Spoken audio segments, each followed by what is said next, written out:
നിങ്ങൾ ഒരു നിങ്ങളുടെ ബട്ടക്സിൻ്റെ ബാക്കിലൂടെ നിങ്ങൾക്ക് ഒരു തരിപ്പോ അല്ലെങ്കിൽ ഒരു പുകച്ചിലോ അല്ലെങ്കിൽ ഒരു ബലക്കുറവോ ഒരു അനുഭവപ്പെട്ടിട്ടുണ്ടാവും. അതിൻ്റെ ഞരമ്പിൻ്റെ ചലനങ്ങളിനെ ബാധിക്കുകയാണ് ഈ സയാട്ടിക്ക എന്ന അസുഖം ബാധിക്കുന്നത്.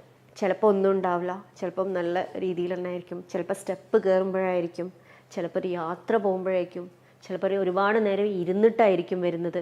അതിന് വേണ്ടത് ആകെപ്പാടെ നിങ്ങളുടെ ലൈഫിൽ ഒരു 10 മിനിറ്റ് അല്ലെങ്കിൽ 15 മിനിറ്റ്. ഇത് ചെയ്ത് കഴിഞ്ഞാൽ ഉണ്ടാവുന്ന ബ്ലഡ് ഫ്ലോ കൂടും, ഓക്സിജൻ കൂടും.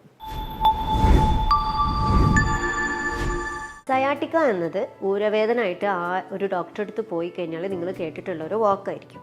നിങ്ങളുടെ ബട്ടക്സിൻ്റെ ബാക്കിലൂടെ നിങ്ങൾക്ക് ഒരു തരിപ്പോ അല്ലെങ്കിൽ ഒരു പുകച്ചിലോ അല്ലെങ്കിൽ ഒരു ബലക്കുറവോ ഒരു അനുഭവപ്പെട്ടിട്ടുണ്ടാവും.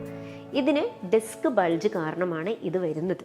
അപ്പം ഈ ഡിസ്ക് ബൾജ് വന്നു കഴിഞ്ഞാൽ അതിൻ്റെ കനാലിൽ തട്ടിയിട്ട് അതിൻ്റെ ഞരമ്പിൻ്റെ ചലനങ്ങളിനെ ബാധിക്കുകയാണ് ഈ സയാട്ടിക്ക എന്ന അസുഖം ബാധിക്കുന്നത്. ഇതിൽ പല തരത്തിലുണ്ട്, രണ്ട് തരത്തിലുണ്ട്. അക്യൂട്ടും ഉണ്ട്, ക്രോണിക്കും ഉണ്ട്. അക്യൂട്ട് എങ്ങനെയാണ് വരുന്നത് എന്നുള്ളത് ഞാൻ ഇതിൻ്റെ മുന്നേ ഉള്ളൊരു വീഡിയോയിൽ എക്സ്പ്ലെയിൻ ചെയ്തിട്ടുണ്ട്. ഇനി നമുക്ക് ക്രോണിക്കിലേക്ക് കടക്കാം. ക്രോണിക് എന്ന് പറയുന്നത് 6 ആഴ്ച മുതൽ കൂടുതൽ വർഷങ്ങളായിട്ട് നീണ്ടു നിൽക്കുന്ന ഒരു വേദനയാണ് ക്രോണിക് സയാട്ടിക്ക എന്ന് പറയുന്നത്. അത് ഇതുപോലെ ഓൺ ആൻഡ് ഓഫായിട്ട് വരും.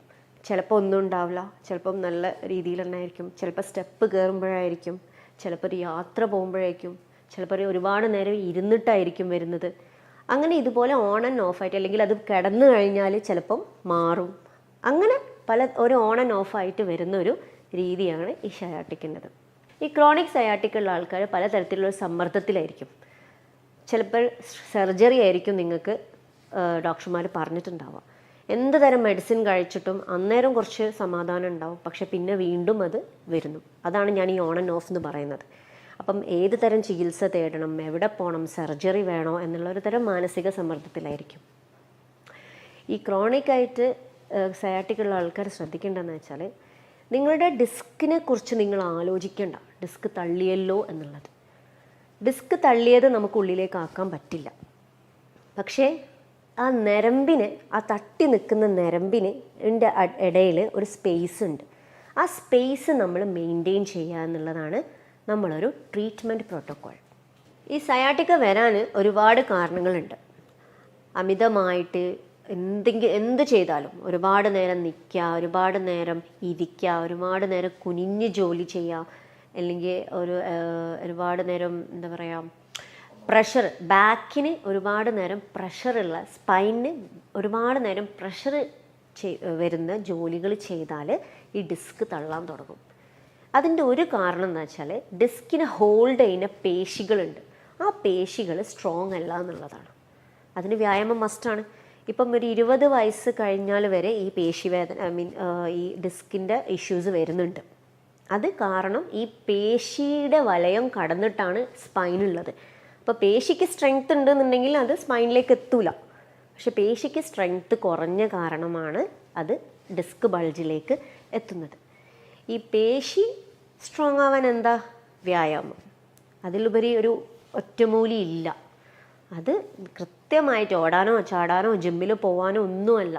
സിമ്പിളായിട്ടുള്ള സ്ട്രെച്ചിങ് എക്സസൈസ്. നിങ്ങളുടെ ഒരു ഡേ തുടങ്ങുന്നതിന് മുന്നേ സിമ്പിളായിട്ടുള്ള സ്ട്രെച്ചിങ് എക്സസൈസസ്, അല്ലെങ്കിൽ കുറച്ചൊരു കോർ സ്ട്രെങ്തനിങ് എന്ന് പറയും നമ്മൾ. കോർ എന്ന് പറഞ്ഞു കഴിഞ്ഞാൽ നമ്മളെ സ്പൈന് ഹോൾഡ് ചെയ്യുന്ന ആ ഒരു ഭാഗത്തിനെ നമ്മൾ കോർ എന്ന് പറയുന്നത്. ആ core strengthening exercise, stretching exercise മാത്രം ചെയ്താൽ തന്നെ നിങ്ങൾ ഈ പറഞ്ഞ വലിയ പ്രശ്നങ്ങളൊക്കെ നമുക്ക് ഒഴിവാക്കാൻ കഴിയും. അതിന് വേണ്ടത് ആകെപ്പാടെ നിങ്ങളുടെ ലൈഫിൽ ഒരു 10 മിനിറ്റ് അല്ലെങ്കിൽ 15 മിനിറ്റ്. ഇത് ചെയ്ത് കഴിഞ്ഞാൽ ഉണ്ടാവുന്ന ബ്ലഡ് ഫ്ലോ കൂടും, ഓക്സിജൻ കൂടും.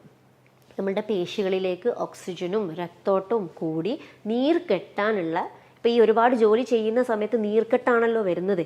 അതാണ് ഡോക്ടർമാരുടെ അടുത്ത് പോയി കഴിഞ്ഞാൽ നീരുണ്ട് എന്ന് കാണും. നിങ്ങൾക്ക് തന്നെ നോക്കാം, കാലിൽ നീര് വന്നു കഴിഞ്ഞാൽ ഒരു കുഴി പോലെ ആവും. അതേപോലെ തന്നെയാണ് പേശിയുടെ പല ഭാഗത്തും വരുന്നത്. പേശിയുടെ പല ഭാഗത്തും ഒരു ട്രിഗർ പോയിന്റ് എന്നുള്ളൊരു സംഗതി വരും. എന്ന് വെച്ചാൽ ഒരു ഭാഗത്ത് മാത്രം തൊട്ടാൽ വല്ലാണ്ട് പെയിൻ വരും, പെട്ടെന്നൊരു ഷൂട്ടിംഗ് പെയിൻ വരും. അതിനാണ് നമ്മൾ ട്രിഗർ പോയിന്റ് എന്ന് പറയുന്നത്. അതെന്ന് പറഞ്ഞു കഴിഞ്ഞാൽ നിങ്ങളുടെ പേശികളിൽ ഒരു സെൻസിറ്റീവ് ഏരിയ രൂപപ്പെടാൻ ചെയ്യുന്നത്. അമിതമായ ഉപയോഗം കൊണ്ട്. അല്ലെങ്കിൽ പിന്നെ വലിയൊരു വീഴ്ച, വലിയൊരു ആക്സിഡൻറ്റ് വേണം അതിനെ അങ്ങനെ ആക്കാൻ. മസിൽസ് വളരെയധികം സ്ട്രോങ് ആണ്, പക്ഷെ നമ്മളുടെ റെപ്പറ്റേറ്റീവ് യൂസ് കാരണം അത് വീക്കായി പോവുക ചെയ്യുന്നത്. അപ്പോൾ അതിന് റീബിൽഡ് ചെയ്യാൻ നമ്മൾ എന്തെല്ലാം ചെയ്യാൻ പറ്റുമോ അതൊക്കെ നമ്മൾ ചെയ്യണം. അപ്പോൾ ഇങ്ങനെയാണ് ഈ ഡിസ്ക് ബൾജിനെ നമുക്ക് ഒഴിവാക്കാൻ പറ്റുന്ന ഒരു ഉപായം.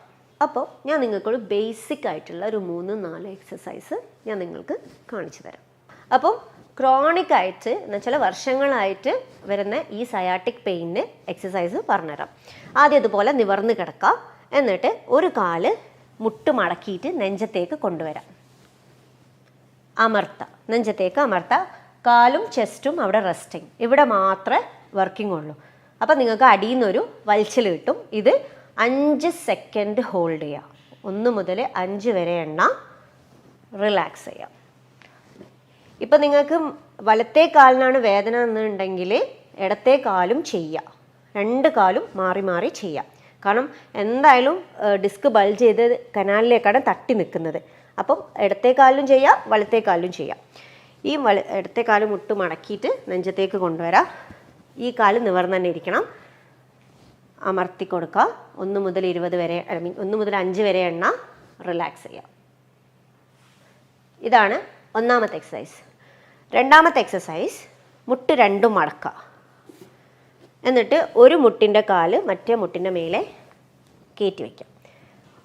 ഒരു കൈ മുട്ടിൻ്റെ ഇടത്തെ കൈ വലത്തെ മുട്ടിൻ്റെ അവിടെ പിടിച്ചിട്ട് ഒന്ന് റൊട്ടേറ്റ് ചെയ്യുക.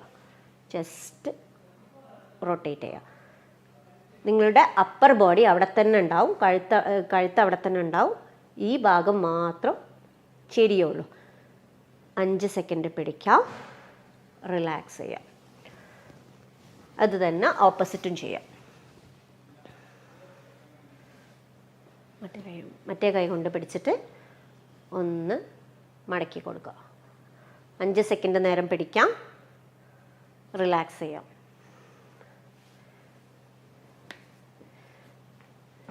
ഇത് ഒരു 10 തവണ റിപ്പീറ്റ് ചെയ്യാം. ഫസ്റ്റത്തെ എക്സസൈസിൻ്റെ പോലെ തന്നെ ഓരോ കാലും ഒരു 10 തവണ റിപ്പീറ്റ് ചെയ്യാം. മൂന്നാമത്തെ എക്സസൈസ്, കാല് രണ്ടും മടക്കാം. ഒരു കാല് കയ്യിൽ പിടിക്കാം. മുട്ട് ഒരു കാലിൻ്റെ മുട്ട് കയ്യിൽ പിടിച്ചിട്ട് മുട്ട് നിവർത്താം. ഫുള്ള് നിവർത്തണ്ട, 90 ഡിഗ്രി നിവർത്തണ്ട, ഇത്ര നിവർത്തിയാൽ മതി. എന്നിട്ട് നിങ്ങൾ ആങ്കിളൊന്ന് മുന്നോട്ടേക്ക് ഇങ്ങനെ വളയ്ക്കാം. അപ്പോൾ നിങ്ങൾക്ക് ഇതിലൂടെ ഒരു വലിച്ചിൽ കിട്ടും. ഇതും ഒരു 5 സെക്കൻഡ് ഹോൾഡ് ചെയ്യാം, റിലാക്സ് ചെയ്യാം. ഇത് ചെയ്യുമ്പോൾ ഓപ്പോസിറ്റ് കാലം ഒന്നെങ്കിൽ നിവർത്തി വെക്കുക, അല്ലെങ്കിൽ മടക്കി വെക്കുക. നിങ്ങളുടെ സൗകര്യം. മുട്ട് നിവർത്താം. ശ്രദ്ധിക്കേണ്ടത് മുട്ട് ഫുള്ളായിട്ട് നിവരണ്ട, ഇത്ര നിവർന്നാൽ മതി. 90 ഡിഗ്രി ഫുള്ള് പോകണ്ട, ഇത്ര നിവർന്നാൽ മതി. എന്നിട്ട് ആംഗിൾ ഒന്ന് മടക്കി കൊടുക്കാം. 5 സെക്കൻഡ് ഹോൾഡ് ചെയ്യാം, റിലാക്സ് ചെയ്യാം. നാലാമത്തെ എക്സസൈസ്, കാല് രണ്ടും മുട്ട് മടക്കുക. എന്നിട്ട് നിങ്ങളുടെ ഊരൻ്റെ ഒരു ഭാഗമുണ്ട്, അതിനൊന്ന് ടിൽറ്റ് ചെയ്യാം. ബെഡിൻ്റെ ഉള്ളിൽ നിന്നും ബെഡിൻ്റെ മേലേന്നും ഇത് പൊന്തൂല, ബട്ടക്സ് പൊന്തൂല. ജസ്റ്റ് ഉള്ളിലേക്കാക്കി കൊടുക്കുക എന്നുള്ളത്. അത് നിങ്ങളുടെ സ്പൈനൊന്ന് റിലാക്സ് ചെയ്യുക എന്നുള്ളതിൻ്റെ ഒരു ഭാഗമായിട്ടാണ്. ജസ്റ്റ് ഒന്ന് ഈ ഒരു ഭാഗം ഒന്ന് ഉള്ളിലേക്കാക്കുക, നിവർത്താം, ഉള്ളിലേക്കാക്കുക, നിവർത്താം. ഇതൊരു 10 പ്രാവശ്യം ചെയ്താൽ മതി. എന്നിട്ട് റിലാക്സ് ചെയ്യാം. ഇത്രയും എക്സസൈസ് നിങ്ങൾ വീട്ടിൽ നിന്നും ചെയ്യാം. ശ്രദ്ധിക്കേണ്ടത്, ചെയ്യുമ്പോൾ എന്തെങ്കിലും ഒരു അസ്വസ്ഥത, വേദന കൂടെ, അല്ലെങ്കിൽ എന്തെങ്കിലും ഒരു ബുദ്ധിമുട്ടുണ്ട് എന്നുണ്ടെങ്കിൽ അവിടെ നിർത്താം. അത് ചെയ്യുന്ന രീതിയിൽ എന്തോ പ്രശ്നമുണ്ട് എന്നാണ് ആ വേദനക്ക് കാരണം. ഇത് ചെയ്യുമ്പോൾ, എക്സസൈസ് ചെയ്യുമ്പോൾ ഒരിക്കലും വേദന ഉണ്ടാവാൻ പാടില്ല. ഓക്കെ, വേദന ഉണ്ടാവുകയും ഇല്ല. അപ്പം ഇൻ കേസ് ഉണ്ടെങ്കിൽ അവിടെ നിർത്താം നിങ്ങൾ. ഇനി മറ്റൊരു വീഡിയോയുമായി വീണ്ടും കാണാം.